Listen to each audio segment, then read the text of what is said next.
Hey fellow Vault Dwellers, it's Angry Turtle. Minerva just arrived, but this video will be a little bit different. I will show you Minerva inventory and location, but the main focus is diving into the changes that apply from March, that in particular apply to items Minerva is selling right now. So where she is? She's at White Spring Resort, the main entrance. You travel to exterior, and you will see her turn slightly to the right. She's gonna stay the whole weekend. So 4 days you have to shop with Minerva. And now what is she selling? Plan for alien backpack, that's cosmetic. Then full set of Arctic marine armor. I will show you how it will work on the public test server. Then Brotherhood of Steel minigun paint. I like this particular paint. Crusader pistol. Currently the only way to get it until Bethesda fixes the daily ops that are not dropping plans, and normally daily op is where you get Crusader pistol plan. It's back and those plans are not dropping for like 2 or 3 weeks now. Hopefully the fix will drop on Tuesday and it will be working again. Then Gauss minigun, for whatever reason, she's holding 2, never buy 2. You cannot trade this plan and you cannot learn it twice, so buying 2 is a complete waste. About the gun itself, it was nerfed on the public test server, then unnerfed, and it looks like the final version for the March release will be slight damage reduction of 10 percentage point on Gauss minigun, and most likely there will be no charging, overheating mechanism, so it will be just standard firing gun, similar to Gatling plasma. Then you do have Gauss pistol, align short barrel, drum magazine, and refine receiver. Gauss pistol, really good. Performance is really good if you like this type of a pistol, but you need to charge it. That's why I'm not using it more. I don't like holding my button to charge the weapon before releasing it. After that, Hot Rod Flames for handmade skin, intergalactic handmade skin paint, so 2 different ones, very cheap. Lighter build for Secret Service armor limbs. This one you don't need. If anything, you want ultralight. Then couple more camp plans like meat bag, supply crate. Mechanic best friend, that's a named legendary. You want it if you want to learn legendary mods. You just scrap a bunch, like craft and scrap, and you can learn troubleshooters, limb damage, so that's quite nice. Plasma caster itself, it's fully changing in March. I already covered that in a video if you are interested. But yes, a lot of options about the plasma caster. Then protective lining for Secret Service Underarmor. Now, which one you want for which Underarmor, it's all changing. Like what it says here now, it will not be relevant from March. So I will show you exact updated Underarmor rules, as they change a couple times during the public test server. So let me show you that in a moment. Underarmor itself available. Shielded lining for it.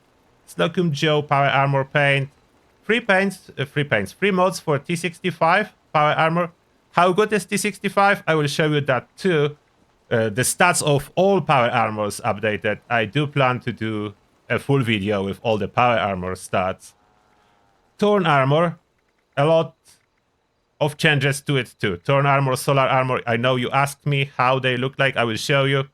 So I'm not commenting more here, but you can buy it now. Ultralight build for Secret Service. So this one you want.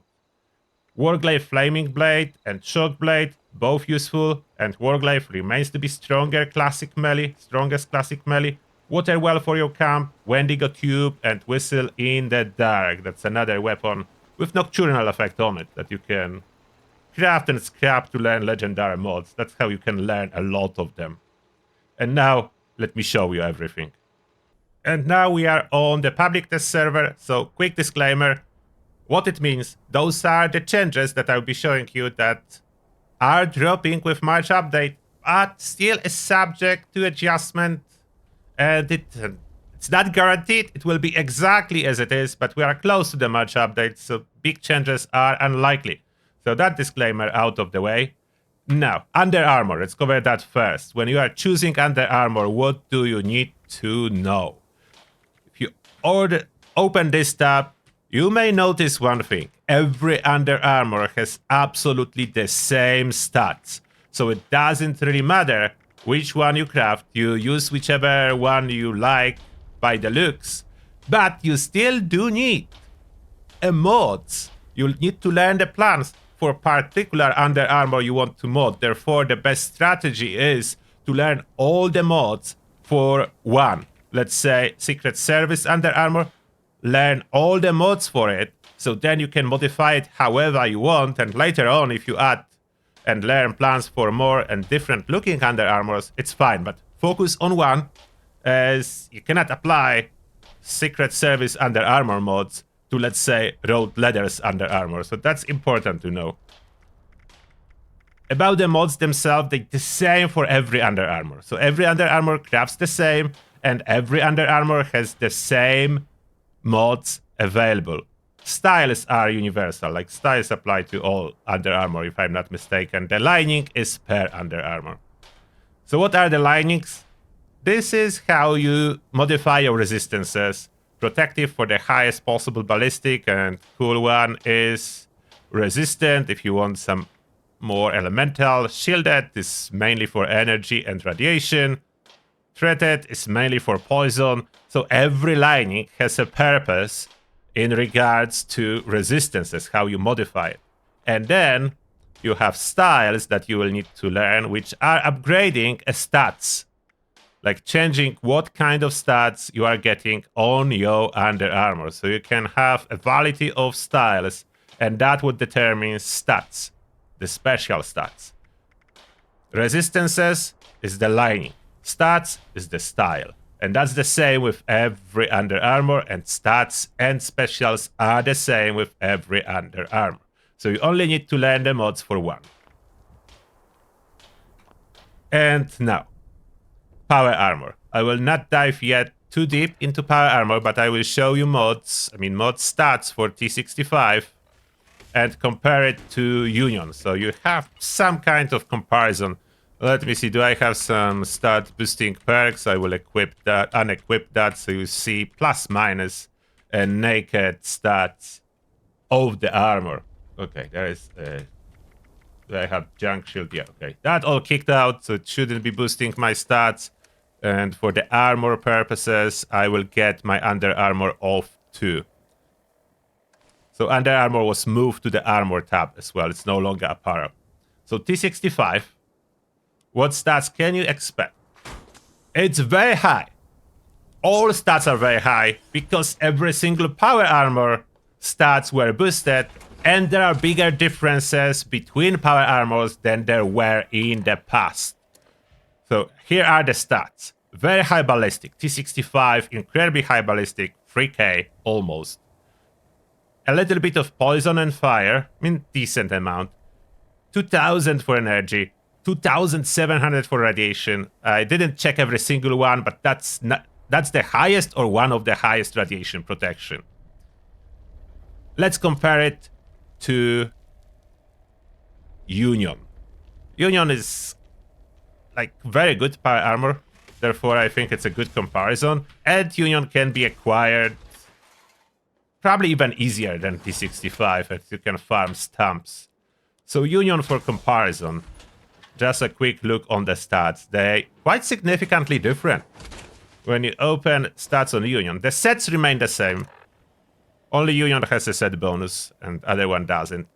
1k less ballistic damage protection, but like 3 times more poison fire protection, very high. Twice cryo protection, only half radiation protection, and higher by 700 plus minus energy resistance. So there are big differences. How impactful it will be that T65 is crazy high on ballistic, I'm still to test how in practice it will translate. Is it worth it or not? I really like high elemental and energy on Union. Which one is better? Which one is more worth it? Like, Union has a set with extra carry weight, so it's a winner in my books just because of the set. Now, about Thorn armor that Minerva is selling, the set remains the same. So set effects, this is unchanged. You have this bleed damage and extra stealth. My set is modified with polymer. I have asbestos lining on torso, so asbestos gives extra fire resistance. And full set provides relatively medium to low ballistic and energy resistance, but even and very high poison. Out of regular armors, that's one of the highest poison. With asbestos lining, it's as well high fire. Normally it would be the same as for cryo. Much lower than power armor, but that's all regular armors are much lower. Not necessarily all of them as low, but this power armor is mainly about the set.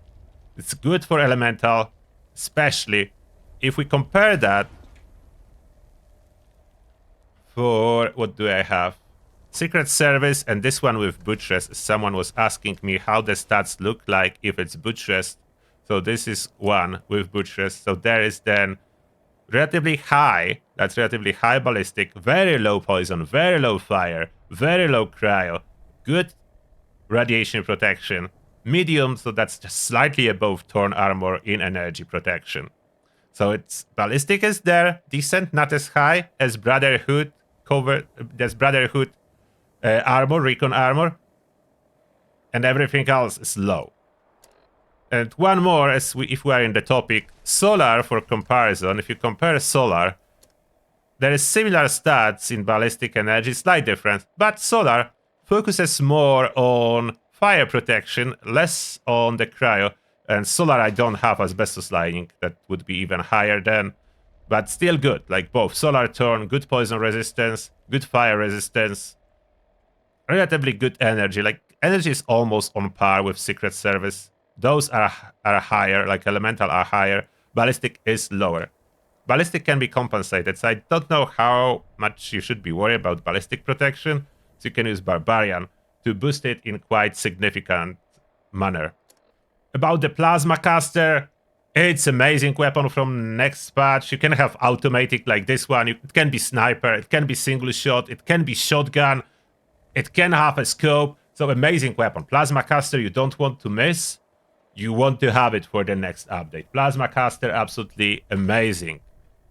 The Gauss minigun performs really well as I was testing it. It is slightly weaker than on live, but difference is not particularly huge now. Just 10 percentage point. So you will notice slightly weaker, but it's not something drastic. So they roll back a little bit of this initial nerf that's supposed to hit it by like over 30 percentage points. Oh, and lastly, Arctic Marine. I already showed Arctic Marine previously, but let me go again. And it's with hardened and asbestos lining. So Arctic Marine modded. Oops, not that. Stats with that. The highest possible cryo protection with asbestos lining is very high fire protection.